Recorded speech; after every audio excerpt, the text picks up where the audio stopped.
A lot of us, all of us actually, are using our Google Calendars.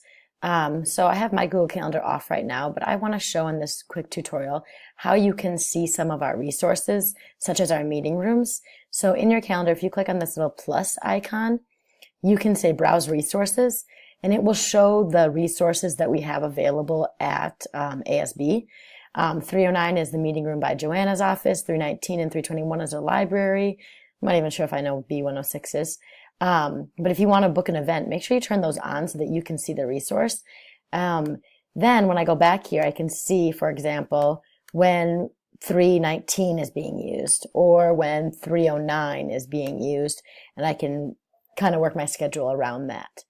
And that's just a quick look. Another way, which is probably more efficient, is if I want to book a meeting on Thursday, say it's for Callie and Ashley, I can go to more options here, and I need Callie to add, and then I'll also add the room in this tab, and I can see the rooms available, or I could type it in 309. I want to meet with her in 309. So I have a couple guests and I have room 309. Now I'm not sure if Callie's available, so I can also use this find a time feature to see all the guests, so us two, the two of us, and then the meeting room. So 309 is not being used at all that day, but where I was requesting that Callie meet with me, she's not available. So maybe I would select this time instead where we're both available and the room is available. And then I can save that event. I'm not sending this just because it's a practice.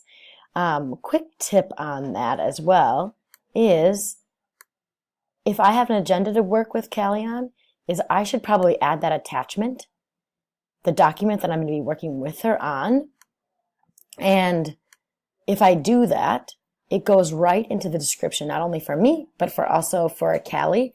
And that will really help save time when you are scheduling meeting with people. And when you want to open that document up, you don't have to look in the team drive. So that's your tech tip.